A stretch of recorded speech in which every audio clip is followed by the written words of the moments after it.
Hey folks, and welcome back to Eric in the Kitchen, where this week I'm introducing a new series called Beat the Brand. This week we're taking on Justin's Peanut Butter to deliver the best peanut butter you can make from home. Let's go. So, to make peanut butter from scratch, you want to start by adding peanuts to either a pan that you can put over the stove or a well edged sheet pan that you can put in the oven. I'm going to toast them over the stove because I find it's faster and gives me a little bit of control. This is about medium heat for about 4 minutes. Alternatively, the oven at about 350 for 10 minutes will work just as well. We want to toast them until you actually start to get a little bit of a roasty flavor coming off of them. It'll be pretty clear. You don't want to take this too far. It's definitely better to miss low than high when it comes to nuts, as the burnt taste of nuts is very unpleasant. So we try to dump these out into one bowl. You may have to use multiple batches. I use 16 ounces of peanuts here, and I can only toast about 8 at a time. If you miss the bowl like me several times, remember to use a ladle. It makes everything much faster. Once we have all of these nuts toasted and ready to go, we're going to get our other ingredients and make our way to the food processor where pretty much everything else is going to happen. So 16 ounces of peanuts go in the bowl with 2 tablespoons of white sugar and a pinch of salt. These are important because they're going to help grind the peanuts even more effectively with the crystalline structure. You can forget how to properly set up a Cuisinart and then go over and actually get it running. So here it takes a little while. This ultimately took about 12 minutes to grind everything down for me, but you'll see that we go from step to step where it gets progressively smoother as we go. This is ultimately going to get to a pretty fine liquid before we add any honey or any oil in, and you just kind of want to let this go until it's really a smooth, very liquidy solution throughout, because the honey is actually going to bring this together to be a bit more solid. So the smoother, the more liquid that this is, the better off the end results are going to be. So once you're at a fairly happy point in terms of the liquid, you're going to want to take a taste of this and see how does it feel in terms of seasoning, and then we'll also add in some sugar in the form of honey as well before continuing to the next step. So at this point, it's still a little bit gritty, so I'm going to scrape down the sides before the next pass, and then I'm going to start working on my mix-ins here. It's important that you scrape everything down because otherwise you're going to get a little bit too much texture. It's better to add peanuts in if you want texture. Okay, so here I'm going to go with about 2.5 tablespoons of honey. The honey is going to give a lot of sweetness, but also some complexity to the peanut butter, and it's going to bring out a lot of the roasty, toasty flavors that we got earlier on. Once I remember how to set up this food processor, we'll bring this together. This should only take about a minute for it to come together, though it will start to thicken quite a bit. You'll notice that this is running much more slowly than it was before. Let this run however long you need, and once it starts to set up a little bit like this, so still liquidy but with a little bit of texture, we can stop it temporarily, add a little more salt if need be. Again, taste as you go here. And then we'll add in some oil and keep processing. This is an iterative process in which you want to add oil until it reaches your desired consistency, add honey for sweetness, add salt if you, of course, want to bring out some of the more savory notes.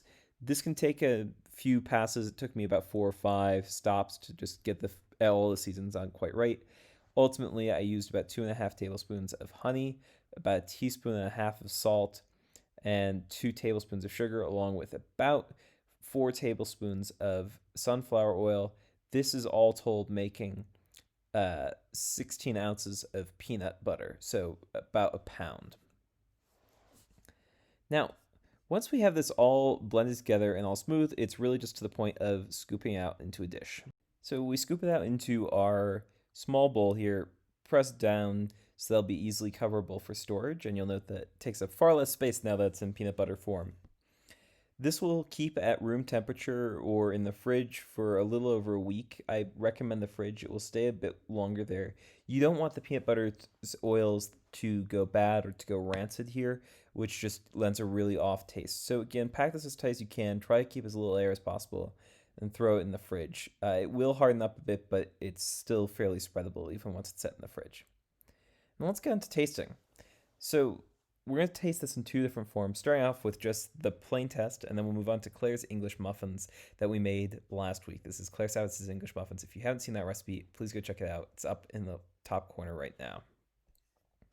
So if we taste just the standard Justin's peanut butter here, it's perfectly good. It's a good peanut butter as far as shelf peanut butters go. The honey notes aren't particularly complex. I'm not getting a lot of floral. I'm not getting a lot of wildflower. I'm getting a relatively monotone, sweet peanut butter flavor with a little bit of a hint of honey. It's fine, but nothing to write home about. Okay, if I switch over though to our homemade peanut butter, it's much more flavorful. I'm really excited for this. So, taking in these flavors, we're getting a lot of that punch of wildflower behind it. It's going to take on all the flavors of the honey that you use here. And the peanut flavors, as it's roasted, just give a little bit more nuttiness and a little bit more richness than the Justin's peanut butter there was offering. Again, this is just a slightly richer, more flavorful version.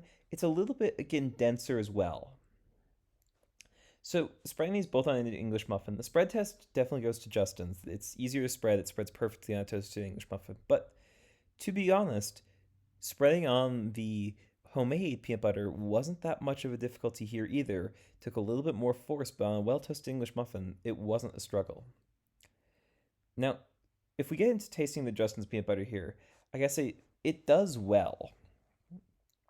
Justin's peanut butter is obviously a high quality peanut butter. It gives me a lot of the flavors I want. It pairs pretty well with Claire Savitz's English muffins here.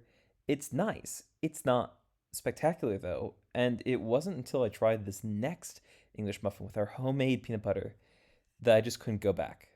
This muffin was incredible. Like nothing else I've had before.